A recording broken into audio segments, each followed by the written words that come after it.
the Homestead Act of the 19th century and its influence on rural lands. Trina R. Williams Shanks. By 1853, the U.S. government possessed 1.5 billion acres of property, then commonly known as the public domain. This essentially included all land owned by the federal government and not a part of the original 13 states. Obtained through territorial acquisitions ranging from state cessions to the Louisiana Purchase and the Gadsden Purchase, U.S. Department of Interior, 1998, this largely undeveloped land was an important resource and potential source of wealth. The issue of how to distribute and administer this public land that formed a continuous strip of territory from east to west coast was an important policy question that had ramifications for how the country would grow and develop. There were differing philosophies as to how to best distribute land. Thomas Jefferson believed that economic democracy, including opportunities and resources for acquiring property, was the foundation of political democracy. Dorfman, 1940. He proposed that the United States, with a seemingly endless supply of available land, could best evolve as a nation of independent farmers and supported a policy of cheap land to attract foreign and domestic laborers to growing areas in the West and South. Gates, 1941. Jefferson died in 1826, 36 years before the actual Homestead Bill that embodied many of these principles passed. But incremental changes were made along the way to shift from typical sales of large tracts of land at high prices to the sale and distribution of smaller plots of land at reduced prices. Eventually, the Homestead Act allowed individuals who were willing to develop a plot of land over an extended time period to be granted full title to that land at no formal cost.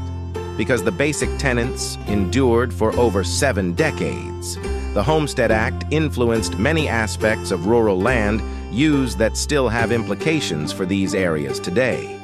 This paper will briefly describe the Homestead Act, discuss its influences, both positive and negative, and then consider implications for rural development policy, examining in some detail this historical policy that provided an opportunity for ordinary citizens to obtain an asset that they could develop and use to create wealth, can hopefully provide insights for providing similar opportunities to citizens living in rural areas today. The Homestead Act was signed by Abraham Lincoln and passed into law in May of 1862. The statute provided that anyone who is head of a household, a military veteran, or over 21 years of age was entitled to 160 acres of unclaimed public land as long as they had not borne arms against the United States government. This allowed for single, unmarried women and men to be eligible as well as families. Applicants had to be U.S. citizens or at least have filed intention of becoming one. Once land had been surveyed and marked off into townships of 36 square miles as required by the Land Ordinance of 1785, a person could file an application with the appropriate land office swearing that the property was for one's own use with the purpose of cultivation and settlement. This person then had 6 months to move onto the land and begin improvements. The land was exempt from sale, taxes, or previous debt. Anytime after 5 years, the applicant was entitled to take out final papers and receive a patent, title, for the land. After providing evidence that all conditions had been fulfilled and paying nominal charges, around $10, to the appropriate land office. If the claimant abandoned the land or changed residence, the plot reverted back to the government. By electing to transfer property to individual citizens in this manner, the U.S. government offered a tangible asset that provided access to a well-established source of opportunity and wealth. Over the 77-year period, this act was in full effect, 1863-1939. 3 million people applied for homesteads, and almost 1.5 million households were given title to 246 million acres of land, U.S. Census Bureau, 1975. This represents a remarkable transfer of wealth and assets. Overall, approximately 20% of public land was given away to homesteaders, Dept of the Interior, 1998. Shanks, 2005, estimates that 46 million U.S. adults are descendants of homesteaders. This would equate to a quarter of the U.S. population in 2000.